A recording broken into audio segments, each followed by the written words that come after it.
Hi, I'm Greg of the Real G-Pops Workshop. Welcome back to the channel. If you're new here, just welcome. For the past 12 to 15 months, I've been going pretty hard and heavy on builds that took not only days, but weeks or sometimes even months to complete.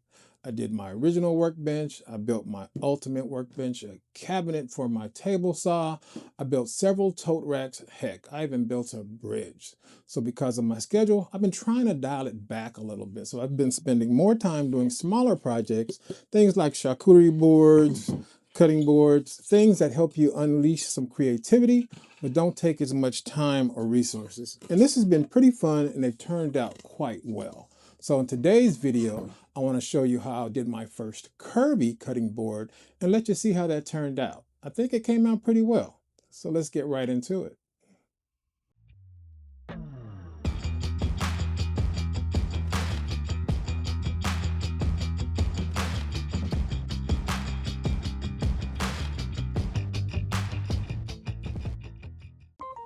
So for the sake of expediency, we are going to forego the milling process and go straight to glue up.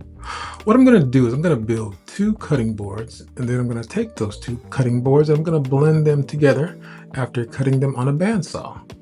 Right now I'm using bloodwood, Osage orange, mahogany, and tamarind for the two cutting boards.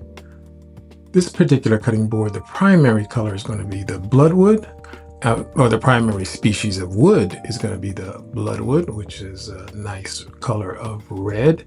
And the second board that I'm about to build, as you'll see, the primary species is Osage orange. So when I blend these together, it's going to create a very colorful pattern. So I take the pieces that have already been milled up to different widths and I glue them together, and I basically make two individual cutting boards that on their own would be able to stand alone. And then what I'm going to do is I'm going to cut them up, and you'll see that shortly. One thing that's very important though is you want to have tight glue lines on something like this, and make sure that they're nice and flat. So at this point we have two standalone cutting boards that on their own could just go perfectly. And what I'm going to do now is I put full strips of double-sided tape on one board and I'm going to connect it to the other board. I've seen people do this a million different ways. You can use CA glue. I see people use blue tape. One thing I recommend is not using this much double-sided tape. Again, this is the first time I did this, so I was trying to err on the side of caution, and you'll see later I can use 4 tiny strips and come out with the same result. So what I did is I drew a squiggly line from top to bottom and I cut both pieces, and you'll see I'm going to separate them and then I'm going to mix them back together. And this is the part where I realized that there was no need for all that double-sided tape because yeah, you had to pry those guys apart, and that's just really not necessary. But what you want to get is a nice smooth curve, because what you're going to do is take a strip of wood and fill that curve that you created with that cut, and that will help accentuate the groove itself. So I'm experimenting with some Osage orange. I think in the end I used a different strip of wood, but I was just checking for fit, making sure that it was flexible enough and that the angles weren't all that sharp. You might have to do a little light sanding after the cuts, get a little few burrs off, and you want to have a tight glue up because you can't have any gaps. It just adds to the beauty of the piece. So we're going to add some Titebond 3 and basically put this back together as if it was just your regular cutting board, except it has a curve in it. So this cutting board has already been sanded and milled, so the strip that I'm putting in there stands a bit proud, which is actually perfect. It allows for a good glue up, get a good squeeze out on that, and then we come back and then we trim it with a pull saw. So this is cutting board number 1. We get it together. You don't want to squeeze too much because you don't want to warp it. This is board 2, same thing. You just want to clamp it up after doing a little hand sanding. You want to have an ample glue. You want to have a good squeeze out, because what you really want is just a tight seam on these pieces. In the final product, that is where the beauty comes from.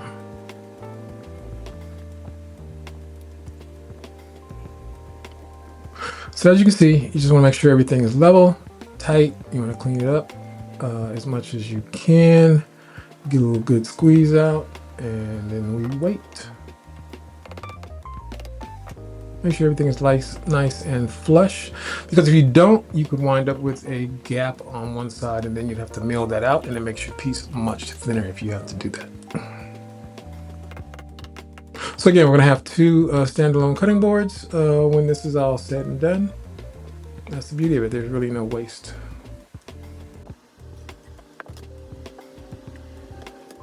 So now we have two completed cutting boards, and we're going to repeat that process. As you see, I just put 4 tiny strips of double-sided tape on one board, attached it to the other board, and now we're back to the saw.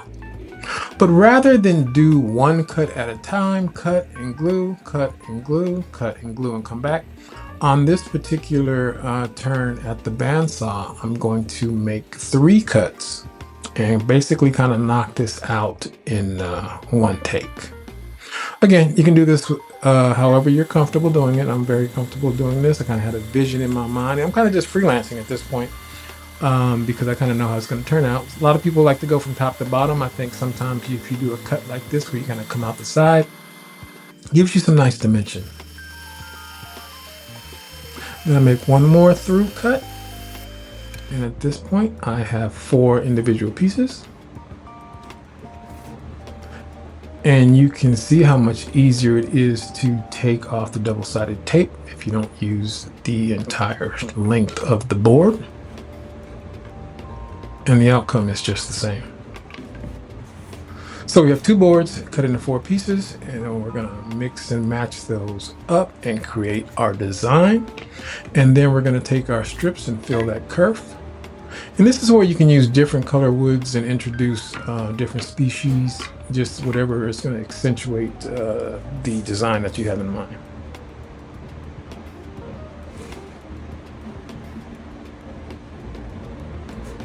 So you get everything laid out, figure out how that's going to lay out together, and then you want to figure out what species is going to work best for you.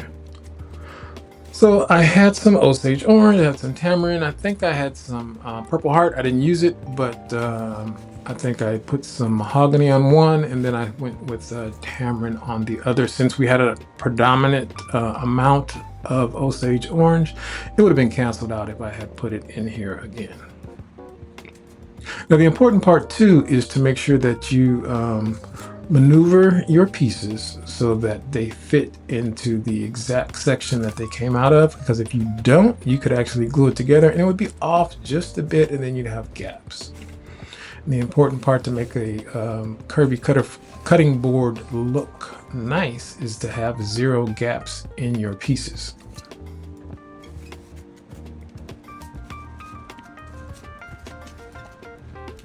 At this point, yeah, I put tamarind in this board. The other board has mahogany strips in it.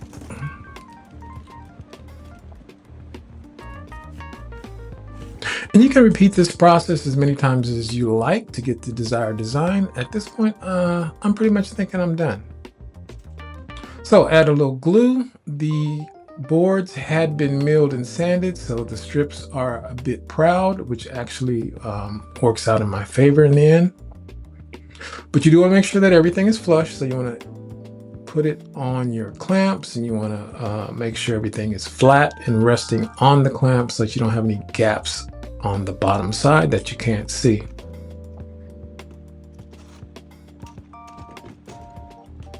So you add just light pressure, just enough to allow you to push down, double checking that everything is firm. And then you want to work on getting those clamps nice and firm without bowing the cutting board. So with cutting board number 1 out of the way, we move on to cutting board number 2. Basically, same process. We take our strips, glue them up, put them between our pieces to fill in the curves that we cut out on the jigsaw, and basically wait for it to take shape. In this particular section, I used the tamarind strips just for some contrast with the bloodwood and the Osage orange. So we get those in and we put a little pressure on there because we have to make sure that they are completely flat against the rails. Again, they do ride a bit proud right now, but we still need to get them lined up and make sure that they are flush on the bottom so that we can later go back and trim the top. So right now, just a little light pressure just to get everything positioned. Put on a couple of extra clamps, increase the pressure slowly. We still need to push a couple of those strips down into place. There we go.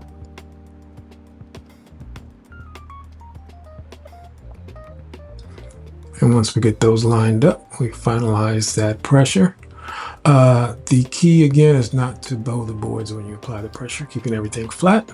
And this is where we come in with the pull saw and just trim off that tiny little bit that's left. And at this point, you can see the board is actually starting to take shape. You can kind of see what it's going to look like in the end there. And reminder, this is the first time I tried this, so this is just proof that it is fairly easy to do. Get that cleaned up. Let that dry. And at this point, yeah, we have two complete boards that are just drying flat on the workpiece, on the workbench. And then we get ready for the next step. And I think we all know what that is. The proverbial sanding. Okay, so we're not going to go through the entire setup of sanding, but then once we get to this stage, we basically prepare it as we would any other cutting board. Start at 80 and work our way through the grits, water pop, and continue to sand up to about 320 is where I like to end. You don't have to go that high. A lot of people don't. That's where I like to end my boards. So that's what I did. So at this point, we are definitely in the final stages of preparing both of these boards. I go over it with some 80 grit just to get it prepared. And then the next step is, before I go through the grits, is I work on determining which side is going to be the top, which side is going to be the bottom, because just personally, there is always a preference, because that's the side that I'm going to put the 1/8 inch round over on in this particular case. So once I made that determination, I put the round over on, and then I proceed through my sanding grits and move accordingly.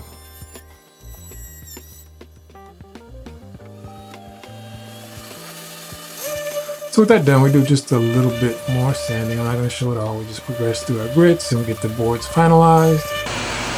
Quickly water pop it. I can't show you everything because it spoils this part. So once we put it in a mineral bath, and I call it a mineral dip. A lot of people do 20 minutes a day or a week or whatever. I have done this a few times, and I have gotten to the point where I just put mine in there for a couple of minutes to make sure that both sides have retained some oil, and then I just let it dry on the rack and then finish it off with some board butter. There's no need to drown the boards, I found out. So, but it does bring the color out, and you can see the design and the hard work, and then the choice of woods makes a difference on whatever you are trying to present. So again, a quick bath. I'll shake that off, and we're going to put it in a drying rack and move on to board number 2. Again, we're just talking about a quick little dip. Make sure that it does get saturated, but we're not going to drown it. It's only in there for a couple minutes, minute or two, a few seconds actually. And then we're going to put it on the drying rack and let it do its thing. And I'm not going to show it, but this is again where we finish up with some board butter. Let it rest a day or so, and then it is ready for use after that. I was working on a couple of other boards the day that I made these. Those are the other ones that are in the rack as well. We have some bloodwood on those, and the other one has a lot of Osage orange as well. Love those colors. At this point, I think we can consider the first attempt at a curvy cutting board a win. After putting the board butter on there and that nice muted matte finish, it looked very good. They both came out very nice. The colors are nice and bright. The finish is nice and smooth. And I will say mission accomplished.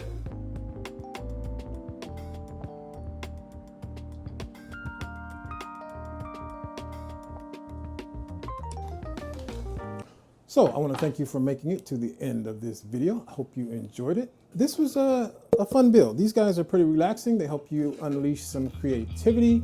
I will definitely be making more of these. So if you did enjoy it, please like, subscribe, comment, and share. And I'll catch you in the next one.